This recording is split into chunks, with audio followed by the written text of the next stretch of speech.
जय हिंद दोस्तों, स्वागत है अपने इस YouTube चैनल पर। बच्चों, आज के इस वीडियो में हम कक्षा 11 के विद्यार्थियों के लिए हिस्ट्री यानी इतिहास का अतिलघुत्तरीय प्रश्न लेकर आए हैं। और ये दोस्तों जो है पहला चैप्टर रहेगा, यानी पहले चैप्टर में समय की शुरुआत। समय की शुरुआत के पहला चैप्टर में जितने भी अतिलघुत्तरीय प्रश्न हैं हम लोग इस वीडियो में दोस्तों चर्चा करेंगे। तो बच्चों, यह NCERT रहेगा और सभी बोर्ड के स्टूडेंट्स के लिए मोस्ट इम्पॉर्टेंट रहेगा। तो पहला अध्याय समय की शुरुआत के जितने भी अतिलघुत्तरीय क्वेश्चन हैं हम लोग इस वीडियो में देखेंगे। तो चलिए देर न करते हुए देखते हैं। पहला क्वेश्चन दोस्तों आपके सामने है कि जीवाश्म से क्या आशय है। जैसा कि नाम से है बच्चों, जीवाश्म यानी पेड़ पौधों और जीव जंतुओं को सड़े गले अवशेष जो भूमि के अंदर से निकाला जाता है उसी को जीवाश्म कहते हैं। बहुत सरली परिभाषा है। देखो जीवाश्म से क्या आशय है, आइए देखते हैं बच्चों। जो है देखो, जीवाश्म अत्यंत प्राचीन वृक्ष, मानव तथा जानवरों के अवशेष हैं। ये पत्थर के रूप में परिवर्तित होकर प्रायः चट्टानों में संचित रहते हैं। इस प्रकार जीवाश्म लाखों वर्षों तक सुरक्षित बने रहते हैं।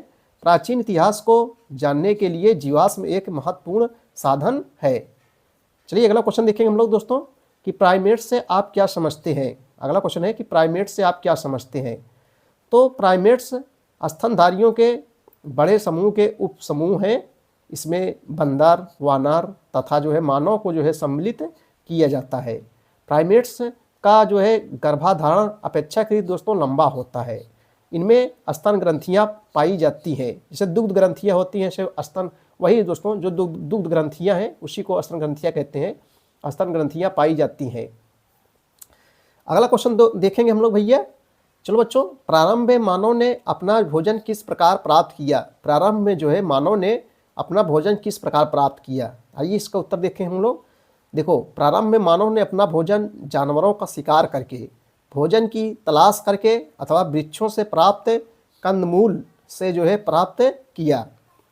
ठीक है, चलिए दोस्तों अगला क्वेश्चन हम लोग देखेंगे। प्रश्न नंबर 4 है, वे कौन से कारक हैं जो प्रारंभिक मानव इतिहास को समझने में हमारी सहायता करते हैं। वे कौन से कारक हैं जो प्रारंभिक मानव के इतिहास को समझने में हमारी सहायता करते हैं, आइए इसका उत्तर देखेंगे।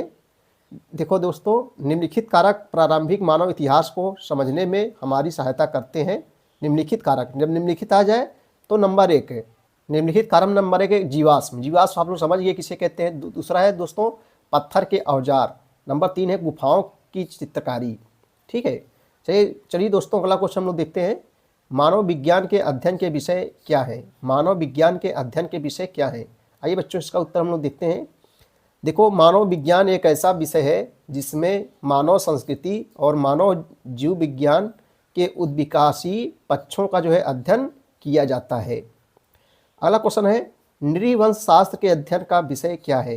नृवंश शास्त्र, नृवंश शास्त्र किसे कहते हैं, पहले समझोगे नृवंश किसे कहते हैं दोस्तों। देखो, एक साझा जनजाति समूह जिसकी जनसंख्या में आसानी से पहचाना जा सके, किसी जनसंख्या में उसे आसानी से पहचाना जा सके, उसी को कहते हैं नृवंश कहते हैं। फिर सुनेंगे हम लोग, नृवंश यानी एक साझा जनजाति समूह है। नृवंश एक साझा जनजाति समूह है और किसी जनसंख्या में इसे आसानी से पहचाना जा सकता है। तो नृवंश शास्त्र के अध्ययन का विषय क्या है। तो नृवंश शास्त्र के अध्ययन का विषय समकालीन नृजाति समूहों का विश्लेषणात्मक अध्ययन होता है। विश्लेषणात्मक में से होता है दोस्तों विच्छेदी करना यानी अलग करना। विश्लेषणात्मक अध्ययन होता है, इसमें उनके रहन सहन, खान पान, आजीविका के साधन, प्रौद्योगिकी आदि की जो है जांच की जाती है। चलो दोस्तों अगला क्वेश्चन हम लोग देखेंगे, भाषा की उत्पत्ति कब हुई।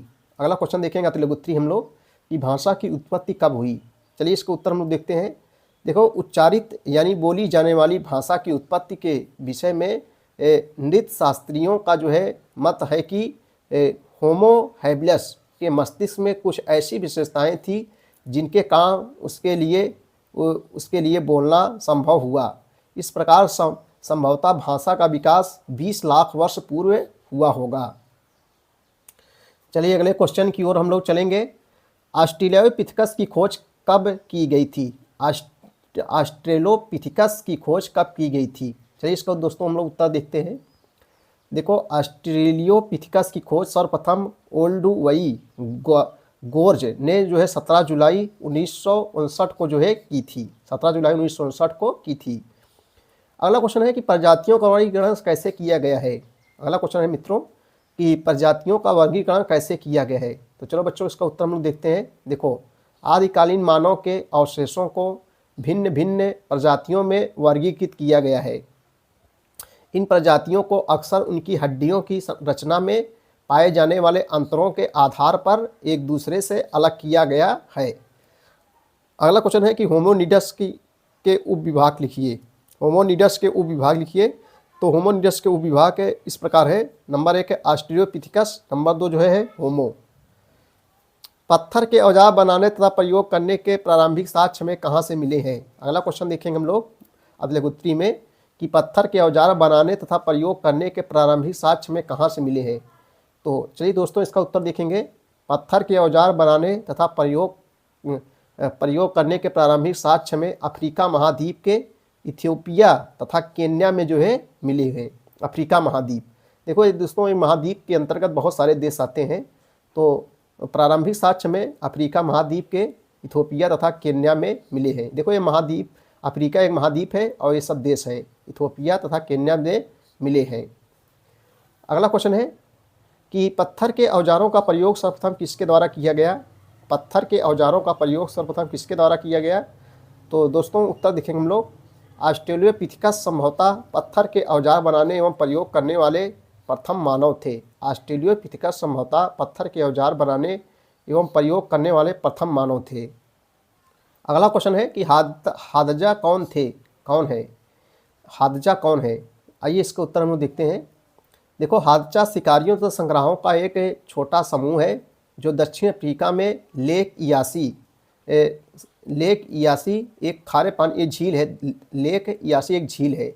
लेक इयासी एक खारे पानी की विभ्रंश घाटी में बनी झील के आसपास जो है रहते हैं। अगला क्वेश्चन है कि लेजरेट गुफा के पास मिले निवास स्थल में चूल्हे किस बात के प्रतीक हैं। लेजरेट गुफा के पास मिले निवास स्थल में चूल्हे किस बात के प्रतीक हैं। आइए इसका उत्तर दोस्तों हम देखते हैं। देखो, चूल्हे इस बात का प्रतीक है कि मानव आग का नियंत्रित प्रयोग करना जान गया था। आग से गुफाओं को गर्म कर रखने तथा उजाला करने में सहायता मिलती थी। चलिए बच्चों अगला क्वेश्चन हम लोग देखेंगे। प्रारंभिक होमोनिडस के खाद्य स्रोत कौन से थे। खाद्य मतलब खाने वाली वस्तुएं, जैसे गेहूं चावल हम लोग खाते हैं इस समय। तो प्रारंभिक होमोनिडस के खाद्य स्रोत कौन से थे। उत्तर देखेंगे। ऐसा माना जाता है कि प्रारंभिक होमोनिडस मृत जानवरों के शरीर से मांस तथा मज्जा प्राप्त करते होंगे। ये जानवर या तो प्राकृतिक रूप से मर जाते होंगे या जो है अन्य जानवरों द्वारा जो है मार दिए जाते होंगे। चलिए दोस्तों अगला क्वेश्चन हम लोग देखेंगे। मानव के सीधे खड़े होने की स्थिति का उसे जो है क्या लाभ मिला। मानव के सीधे खड़े होने की स्थिति का उसे जो है क्या लाभ मिला। तो सीधा खड़ा होना तथा पिछले पैरों से चलना सीखना मानव के विकास की सबसे महत्वपूर्ण घटना थी। मानव अब स्वयं को जो है दूसरे जानवरों से अलग कर सकता था। खड़े होने पर मानव के आगे के अंग वस्तुओं को पकड़ने तथा औजारों का हथियारों के रूप में प्रयोग करने के लिए स्वतंत्र थे। चलिए अगले क्वेश्चन की ओर हम लोग चलेंगे। मानव विकास में प्रमुख निर्णायक अवस्था कब आई। चलिए दोस्तों अगला क्वेश्चन हम लोग देखेंगे। मानव इतिहास में प्रमुख निर्णायक अवस्था कब आई। तो उत्तर देखेंगे हम लोग। मानव इतिहास में प्रमुख निर्णायक अवस्था उस समय आई जब मानव ने कृषि करना सीखा एवं भोजन प्राप्त करने का एक सरल एवं सुरक्षित तरीका जो है खोज लिया। अगला क्वेश्चन हम लेंगे हम लोग। होमो शब्द का अर्थ बताइए। तो होमो लैटिन भाषा का एक शब्द है जिसका अर्थ होता है मानव। होमो जो है लैटिन भाषा का एक शब्द है जिसका अर्थ होता है दोस्तों मानव होता है। अगला क्वेश्चन देखेंगे। नृत्य शास्त्रियों द्वारा जो है सभी प्रजातियों के नाम किन भाषाओं से लिए गए हैं, एक उदाहरण दीजिए। नृत्य शास्त्रियों द्वारा जो है सभी प्रजातियों के नाम किन भाषाओं से लिए गए हैं, एक उदाहरण दीजिए। तो नृत्य शास्त्रियों द्वारा सभी प्रजातियों के नाम लैटिन तथा ग्रीक भाषाओं से जो है लिए गए हैं। जैसे ऑस्ट्रेलियोपिथेकस शब्द की उत्पत्ति लैटिन भाषा के ऑस्ट्रल शब्द से जो है हुई है। जिसका अर्थ है दक्षिणी, तथा ग्रीक भाषा के शब्द जो है पिथिकस से हुई है, जिसका अर्थ होता है वानर होता है। अगला क्वेश्चन देखेंगे दोस्तों हम लोग, ओल्ड वर्ल्ड गोर्ज क्यों प्रसिद्ध है? ओल्ड वर्ल्ड गोर्ज जो है क्यों प्रसिद्ध है? तो ओल्ड वर्ल्ड गोर्ज से आदिकालीन मानव के अनेक अवशेष मिले हैं, इसलिए यह जो है प्रसिद्ध है। अगला क्वेश्चन देखेंगे, ऑस्ट्रेलोपिथेकस कैसे लुप्त हो गया? ऑस्ट्रेलोपिथेकस जो है कैसे लुप्त हो गया? चलिए दोस्तों इसका उत्तर हम लोग देखेंगे।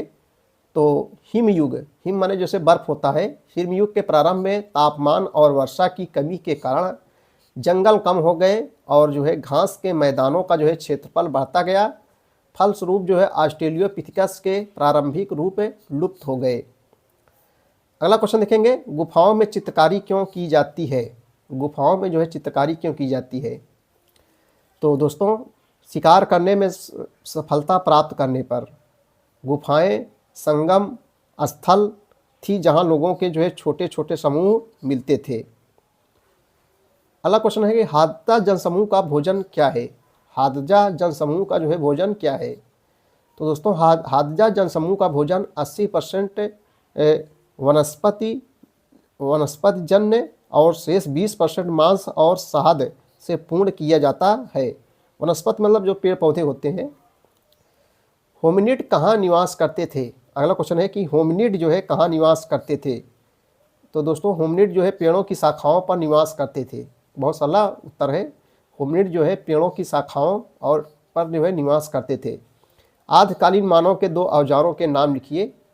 तो गंडासा, हस्त कुठार, छेनी, ये जो है आदिकालीन मानव के औजार हैं। चलिए दोस्तों अगला क्वेश्चन हम लोग देखेंगे, अल्टामीरा गुफा कहाँ स्थित है तथा इसकी प्रमुख विशेषताएं क्या है? अल्टामीरा, तो अल्टामीरा गुफा स्पेन में स्थित है। स्पेन एक देश है। अल्टामीरा गुफा स्पेन में स्थित है। इसमें विभिन्न जानवरों के चित्र रंगों के बजाय एक लेई पेस्ट का प्रयोग करके बनाए गए हैं। ये चित्रकारियाँ दोस्तों 30,000 से 1,20,000 वर्ष पूर्व बनाई गई थी।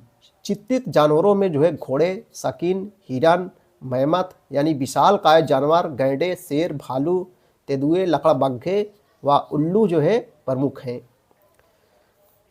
अगला क्वेश्चन है, सिले हुए कपड़ों का पहला साक्ष्य कितना पुराना है? सिले हुए कपड़ों का साक्ष्य सिले हुए कपड़ों का पहला साक्ष्य कितना पुराना है? तो दोस्तों जो है सिले हुए कपड़ों का सबसे पहला साक्ष्य लगभग 21,000 वर्ष जो है पुराना है। अगला क्वेश्चन देखेंगे हम लोग, चार्ल्स डार्विन की एक विख्यात पुस्तक के बारे में बताइए। चार्ल्स डार्विन की एक विख्यात पुस्तक के बारे में बताइए। तो मानव विज्ञानी चार्ल्स डार्विन ने on the origin of species नामक पुस्तक लिखी। यह पुस्तक जो है 24 नवंबर 1869 को जो है प्रकाशित हुई थी। और इस पुस्तक में डार्विन ने दावा किया कि मानव बहुत समय पहले जानवरों से ही जो है कर्मिक रूप से विकसित होकर अपने वर्तमान रूप में आया। चलिए मित्रों अगला क्वेश्चन देखेंगे हम लोग कि हिमयुग का अंत कब हुआ, इसका क्या प्रभाव हुआ? हिमयुग का अंत जो है कब हुआ और इसका जो है प्रभाव कब हुआ? तो हिमयुग का अंत लगभग 13,000 वर्ष पूर्व हुआ और इसके फलस्वरूप अपेक्षाकृत अधिक गर्म और नम मौसम की जो है शुरुआत हुई, जो जंगलों और गेहूं के फसलों उत्पादन के लिए जो है अनुकूल था। शहरों का विकास कितने वर्ष पूर्व हुआ? तो शहरों का विकास उदय लगभग 5,000 वर्ष पूर्व हुआ, जिसमें अधिक संख्या में लोग एक स्थान पर जो है रहते थे। तो दोस्तों ये थे इम्पोर्टेंस अतिलघुत्तरीय प्रश्न कक्षा 11 के विद्यार्थियों के लिए चैप्टर 1 से। तो वीडियो देखने के लिए बहुत बहुत धन्यवाद। Thank you.